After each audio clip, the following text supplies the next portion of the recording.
এবাৰ মই বদৰুদ্দিন আজমলৰ এটা সাক্ষাৎ গ্ৰহণ কৰিছিলোঁ। সেই সাক্ষাৎকাৰটোত বদৰুদ্দিন আজমলে মোক কৈছিল যে মোক নিগেটিভ পাব্লিচিটি লাগে, বিয়োগাত্মক প্ৰচাৰ লাগে। তেওঁৰ মতে প্ৰচাৰেই মোৰ বিষয়ে ভালকেই কওক বা মোৰ বিষয়ে বেয়াকেই কওক, যদি প্ৰচাৰে। সেই সময়ত মই বদৰুদ্দিন আজমলক এজন অদ্ভুত মানুহ বুলি ভাবিছিলোঁ যে এই মানুহজনে কি কয়। এইখন পৃথিৱীত এনেকুৱা মানুহ আছে যে নিগেটিভ পাব্লিচিটি বিচাৰে, কিন্তু আজিৰ তাৰিখত মই অনুভৱ কৰোঁ যে সেই সময়ত আজমল শুদ্ধ আছিল। সেই সময়তে আজমলে বুজিছিল যে নিগেটিভ পাব্লিচিটি এক ডাঙৰ অস্ত্ৰ হ'ব পাৰে। আৰু এতিয়া আপুনি যেতিয়া সামাজিক মাধ্যমত যাব, যিকোনো বিষয় এটা ৰাইজৰ যদি চকুত পেলাব লাগে, ৰাইজৰ পৰা যদি লাইক লাগে, শ্বেয়াৰ লাগে, ভিউৱাৰ্ছ বাঢ়িব লাগে, চৰ্চা হ'ব লাগে, সামাজিক মাধ্যমৰ পৰা ষ্টুডিঅ'লৈ যদি বিষয় এটা গুচি যাব লাগে, তেতিয়াহ'লে সেই বিষয়টো নিগেটিভ হোৱাটো খুব প্ৰয়োজন। অৰ্থাৎ বিয়োগাত্মক পৰিৱেশ এটা যদি সৃষ্টি কৰি দিব পাৰি, তেতিয়া এই বিষয়টোক লৈ সামাজিক মাধ্যমত সাংঘাতিক হাহাকাৰ হ'ব, আৰু তাৰ ফলশ্ৰুতিত শ্ৰোতা বাঢ়ি যাব, গুৰুত্ব বাঢ়ি যাব, আৰু সেই বিষয়টোৱে মুখ্য হৈ পৰিব। শেহতীয়াকৈ সামাজিক মাধ্যমত আপোনালোকে দেখিছে, এনেকুৱা বহু মানুহ আছে যি খুব সুন্দৰ সুন্দৰ কথা কয়, আমাৰ গোটেই পৰিয়ালটোৰ বাবে কামত আহিব পৰা কথা কয়, তাৰ লাইক ভিউজ সাংঘাতিক কম, শ্বেয়াৰ প্ৰায় নহয়, তথাপি মানুহজনে সততাৰে কথাখিনি কৈ থাকে। কিন্তু আন কিছুমান দৃশ্য আপুনি দেখিব, কোনোবা এগৰাকীয়ে মহিলাই মেখেলাখন দাঙি দিলে, কোনোবাই অকণমান ডাবুল মিনিঙৰ অৰ্থ থকা বহুত কথা ক'লে, অৰ্থাৎ যৌনগন্ধি কিছুমান কথা ক'লে, তাত আটাইতকৈ বেছি ভিউৱাৰ্ছ এতিয়াও বেছি, লাইক বেছি, কমেণ্ট সাংঘাতিক, মুহূৰ্তৰ ভিতৰত পাই যায়। এই প্ৰক্ৰিয়া বদৰুদ্দিন আজমলে কাহানিবাই মোৰ আগত কৈছিল নিগেটিভ পাব্লিচিটি, সেয়া এতিয়া মোৰ চকুৰ সন্মুখত জিলিকি আছে। শেহতীয়াকৈ এটা বিষয়, এনেকুৱা এটা নিগেটিভ পাব্লিচিটি লোৱা বিষয় এটা সন্মুখলৈ আহিছে, নামটো দিয়া হৈছে মৌ বিহু। আমি জানো বিহু তিনিটা, অসমীয়া মানুহৰ কাৰণে বিহু তিনিটা: বহাগ বিহু, মাঘ বিহু আৰু কঙালী বিহু, কাতি বিহু, তিনিটা বিহু আমাৰ। ইয়াৰ মাজত আকৌ মৌ বিহু বুলি এটা শব্দ উলিয়াই দিয়াৰ লগতে অসমীয়া সমাজ জীৱনৰ লগত কোনো ধৰণৰ সম্পৰ্ক নথকা নিজা চিন্তা চৰ্চাৰ এক অদ্ভুত প্ৰতিকৃতি এটা বিষয় উলিয়াই ল'লে কোনোবা এজনে, সেইগৰাকী কোনোবা মহিলা, আৰু তাৰপিছত তাত এটা গান সোমোৱাই দিলে, আৰু অসংলগ্ন দৃশ্য কিছুমান সোমোৱাই তাক বিহুৰ লগত সংস্পৰ্শ কৰি দিলে। সংস্পৰ্শটো বিহুৰ লগত হৈ গ'ল। হোৱাৰ লগে লগে চাৰিওফালে হাহাকাৰ লাগিল, নিগেটিভ পাব্লিচিটি আৰম্ভ হৈ গ'ল, লাইক, কমেণ্ট, শ্বেয়াৰ ক'বই নালাগে, ইউটিউব খুচৰিবলৈ মানুহে আৰম্ভ কৰি দিলে, আৰু ইয়াৰ লগতে ইজনে সিজনক ক'বলৈ আৰম্ভ কৰিলে যে মৌ বিহুৰ ওপৰত আপোনালোকে কথা কিয় নকয়। মোৰ আজমলৰ সেই তাহানিতে কোৱা সেইষাৰ কথাই মোক মনত পৰে। বিহু এটা প্ৰাকৃতিক উৎসৱ, বহাগ বিহু, ৰঙালী বিহু এটা প্ৰাকৃতিক উৎসৱ। এই উৎসৱ এটা লোককৃষ্টিৰে সমৃদ্ধ, কিন্তু তাৎপৰ্যপূৰ্ণভাৱে ই এটা বিজ্ঞানসন্মত প্ৰাকৃতিক উৎসৱ। এই বিহুৰ লগত যেতিয়া ঢুলীয়াই ঢোল বজাব, তেতিয়া মেঘৰ গাজনিৰ কথালৈ আমাৰ মনত পৰে। চাই যাব দেই, শুনি যাব। যেতিয়া বৰদৈচিলা আহিব, গছক কোবাই যাব, আৰু গছ এবাৰ সোঁফালে এবাৰ বাওঁফালে হালিব। নাচনীৰ নৃত্যটো আপোনালোকে দেখিছে, দুই হাতৰ নৃত্য। সেই নৃত্য, সেই গছডাল যেনেকৈ লৰচৰ কৰিছিল বতাহত, ঠিক তেনেদৰে নৃত্য কৰে। আমাৰ লোককৃষ্টিত কোৱা হয় যে বিহুত যেতিয়া ভূমিৰ ওপৰত নৃত্য কৰা হয়, ল'ৰা ছোৱালীয়ে যেতিয়া নাচে তেতিয়া সেই মাটি উৰ্বৰা হোৱাৰ সুযোগ থাকে, কাৰণ মাটিৰ সংস্পৰ্শ হয় আমাৰ ভৰিৰ তলুৱাৰ। আমি জঁপিয়াই দৌৰি আমি নাচোঁ আৰু সেই নৃত্যই মাটিক উৰ্বৰা কৰি তোলে। ভূপেন হাজৰিকাই কি কৈছিল তাহানিতে, অ' মোৰ ধৰিত্ৰী আই,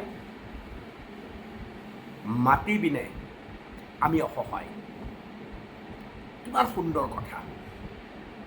মাটিক লৈতো আমি কৃষক সমাজ, আৰু এই ৰঙালী বিহুৰ মূল উৎসই হৈছে কৃষিভিত্তিক উৎসৱ। এইটো আজি নাচ গান আহিছে, মঞ্চলৈ গুচি গৈছে, কিন্তু এটা সময়ত মঞ্চলৈ যোৱা নাছিল। সেইকাৰণে উজনি অসমত মৰাণ সমাজে এতিয়াও যে গছ তলৰ বিহু উদযাপন কৰে, ই খুব আকৰ্ষণীয়। গতিকে আমাৰ মাটিৰ লগত সংস্পৰ্শ থকা কৃষিভিত্তিক উৎসৱটোৰ নাম হৈছে ৰঙালী বিহু। ইয়াত কোনোবাই এটা অদ্ভুত চিন্তা কৰি এটা নিগেটিভভাৱে পাব্লিচিটি ল'বৰ বাবে তেজ দেখুৱাব, চিগাৰেট দেখুৱাব, উদংগা দেখুৱাব, আৰু আপুনি মই লাইক শ্বেয়াৰ কমেণ্ট কৰি থাকিম। কেনেধৰণৰ এই বিষয়টোৰ পৰা যদি আমি আঁতৰি নাহোঁ, আমি যদি মৌনতা অৱলম্বন নকৰোঁ, কাৰণ আমি জনা ভাল মৌনতা এটা ডাঙৰ প্ৰতিবাদ হ'ব পাৰে। কোনোবাই কৈছে এই অদ্ভুত চিন্তাৰ বাহক যাক ৰঙালী বিহুৰ লগত জোৰ জুলুমকৈ টানি আনিছে। টানি কিয় আনিছে? প্ৰচাৰ লাগে, প্ৰসাৰ লাগে। এয়া হৈছে এচাম হতাশগ্ৰস্ত মানুহৰ কাম। এনেকুৱা বহুত মানুহ আপুনি এইখন জীৱনত লগ পাব, যিজন মানুহে জীৱনটোত কিবা কৰিম বুলি ভাবি আগবাঢ়ি যায়, কিন্তু কি কৰিব সিদ্ধান্ত ল'ব নোৱাৰে। পঢ়া শুনাত ভাল, কৰিব পৰা সকলো ব্যৱস্থা তেওঁ আছে, কিন্তু ভিতৰে এটা অহংবোধ আছে। এনেকুৱা এটা অহংকাৰ যে মই হৈ যাম। ফলত সমাজৰ পৰা তেওঁলোক বিচ্ছুৰিত হয়। এটা সুন্দৰ প্ৰতিভাৰ অপমৃত্যু হোৱাৰ এনে বহু খবৰ আপোনালোকে দেখিব। আৰু তেনে মানুহবিলাকে অদ্ভুত চিন্তা কিছুমান কৰে, যি চিন্তাৰ লগত আমাৰ সমাজ জীৱনৰ কোনো সম্পৰ্কই নাই। তেনে চিন্তাবিলাক কৰিবলৈ আৰম্ভ কৰে। এই মৌ বিহু প্ৰসংগত কোনোবাই কৈছে অমুকৰ ল'ৰা, অমুকৰ ছোৱালী, তমুকৰ সম্পৰ্ক আছে, ইত্যাদি। 18 বছৰ সম্পূৰ্ণ হোৱাৰ পিছত এজন মানুহৰ নিজা চিন্তা বৈশিষ্ট্য থাকে। ইয়াত পৰিয়ালক টনাৰ কোনো প্ৰয়োজন নাই। 18 বছৰ সম্পূৰ্ণ হোৱাৰ পিছত এজন মানুহে নিজে সকলো কথা চিন্তা কৰিব পাৰে, আৰু 25 বছৰ হোৱাৰ পিছততো আৰু ক'বই নালাগে। ইয়াত পৰিয়াল, মাক দেউতাক ইত্যাদিক টনাৰ কোনো প্ৰয়োজন নাই। মই নাভাবোঁ যে তেওঁ কাৰোবাৰ মাক দেউতাকক সুধিহে এই কাম কৰিছে। ইয়াত মূল কথাটো হৈছে তেওঁক প্ৰচাৰ লাগে, ব্যাপক প্ৰচাৰ লাগে। চাওক মই এটা অদ্ভুত কাম কৰিছোঁ, চাওক আনতকৈ মই এটা পৃথক কৰিছোঁ। আনতকৈ পৃথক এনেকুৱা কাম কিয় কৰে, যিটো কামৰ লগত সমাজৰ কোনো সম্পৰ্কই নাই?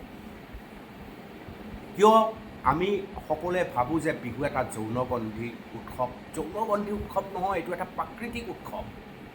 এই উৎসৱটোৰ লগত খেতিয়কৰ সম্পৰ্ক আছে, মাটিৰ সম্পৰ্ক আছে, বতাহৰ সম্পৰ্ক আছে, ফুলৰ সম্পৰ্ক আছে, নদীৰ সম্পৰ্ক আছে। কিয় আমি যৌনগন্ধি বুলি ভাবোঁ?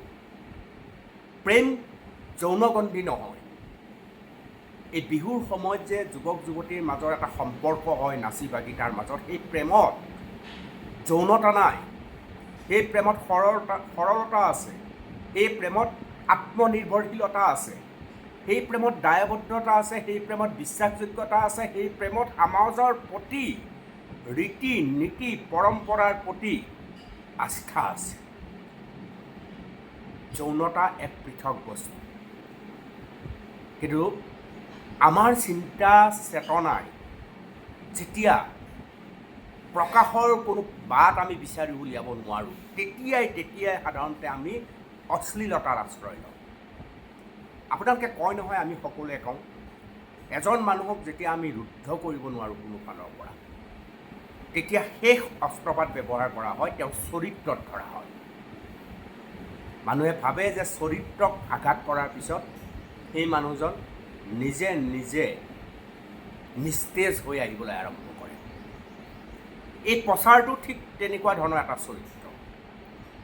এই প্ৰচাৰটো নিগেটিভ প্ৰচাৰ, যেতিয়া এটা মানুহে ভাল কাম কৰাৰ কোনো বাট বিচাৰি নাপায়, তেওঁৰ চিন্তা আৰু চেতনাই বিচাৰি নাপায়, এতিয়া বন্ধুৰ লগত কথা পাতিব নোৱাৰে সেই সম্পৰ্কে যে আমি ভাল কিবা এটা কৰিম, বিহু আমাৰ বুকুত সোমাই থকা বিহুৰ আমি ঐতিহ্যক এক নতুনত্বৰ দিশে লৈ যাম ধৰণৰ যেতিয়া চিন্তা কৰিব নোৱাৰে, তেতিয়াই এনেকুৱা অদ্ভুত এটা কলাত্মক কথা ক'বলৈ আৰম্ভ কৰা হয়, য'ত অশ্লীলতাক গুৰুত্ব দিয়া হয়, যৌনতাক গুৰুত্ব দিয়া হয়। গতিকে এনে কথাত মই ভাবোঁ যে ইমানলৈ জঁপিয়াই নপৰিব, য'ত জাতিটোৰ ক্ষতি হয়, সমাজখনৰ ক্ষতি হয়। এই বিষয়বোৰক ইমানলৈ চৰ্চা নকৰিব, য'ত নিগেটিভ পাব্লিচিটি বিচাৰি ফুৰা, বিয়োগাত্মক প্ৰচাৰ বিচাৰি ফুৰা মানুহবিলাকে সুবিধা লাভ কৰে। আমাৰ যদি হাতৰ আঙুলিকেইটা নিয়ন্ত্ৰণ হয়, আমাৰ যদি দৃষ্টি যেতিয়া ফোনৰ সেই ভিডিঅ'বিলাকত থাকে, তাক যদি আমি নিয়ন্ত্ৰণ কৰিব পাৰোঁ, তেতিয়াহ'লে এই ধৰণৰ অপশক্তি নোহোৱা হৈ যাব। বিহুৰ নামত এই ধৰণৰ অদ্ভুত কাম কৰা মানুহৰ পৰা এই অশ্লীলতাক নিষেধ কৰিব পৰাৰ, এই অশ্লীলতা, এই যৌনতা জনিত কথা কৈ নিগেটিভ পাব্লিচিটি ল'ব বিচৰা এই মানুহসকলক যদি আপুনি ৰুদ্ধ কৰিব খুজিছে, তেতিয়াহ'লে উপায় এটাই, আপুনি লাইক নকৰিব, শ্বেয়াৰ নকৰিব, কিন্তু আপোনাৰ হাতৰ এটা অপশ্যন খোলা ৰাখিছে ইউটিউবে বা সামাজিক মাধ্যমে, ৰিপৰ্ট। আপুনি ৰিপৰ্ট কৰিব পাৰে, আপুনি মনে মনে বহি থাকিব নালাগে। এই বিষয়টোৰ বিৰুদ্ধে আপুনি মৌনতাৰে ৰিপৰ্ট কৰিব পাৰে, কিন্তু আপুনি যদি শ্বেয়াৰ কৰে, আপুনি যদি কমেণ্ট কৰে, আপুনি যদি আলোচনা কৰে, তাৰ ফটো যদি আপুনি প্ৰচাৰ কৰি থাকে, তেতিয়াহ'লে নিগেটিভ পাব্লিচিটি বিচৰাসকলৰ সৈতে আপুনি একে স্থানত থিয় হোৱা যেন অনুভৱ। গতিকে মৌ বিহু ফৌ বিহু একো নাই, বিহু তিনিটাই। এইবিলাক নাম দি নিগেটিভ পাব্লিচিটি লোৱা এইসকলৰ বিৰুদ্ধে যদি আপুনি সঁচাকৈ ব্যৱস্থা ল'ব বিচাৰিছে, তেতিয়াহ'লে আপুনি ৰিপৰ্ট মাৰক। কিন্তু এইবিলাকৰ সম্পৰ্কত ইমান বেছি মতামত দি থকাটো অনুচিত, আৰু কোনোবাই কৰিলে কাৰোবাৰ পৰিয়ালক টানি অনাৰ আমাৰ যি প্ৰৱণতা, সেই প্ৰৱণতাৰ পৰা আমি আঁতৰি থকা উচিত। যিজনে কৰিছে তেওঁক ধৰক, আৰু তেওঁৰ ভিডিঅ' এই অশ্লীল যৌনগন্ধি সমাজ জীৱনৰ লগত, আমাৰ সমাজ জীৱনৰ লগত, আমাৰ বিহুৰ লগত কোনো ধৰণৰ সম্পৰ্ক নথকা এই অদ্ভুত চিন্তা চেতনাৰ ভিডিঅ'টোক কেনেকৈ প্ৰসাৰ কমাব পাৰি তাৰ কথা চিন্তা কৰক। প্ৰসাৰ কমাব কেনেকৈ পাৰি সেইটো কথাহে আমি চিন্তা কৰা উচিত। প্ৰিয় দৰ্শক, বোধ কৰোঁ কথাষাৰ বুজি পাইছে। ধন্যবাদ।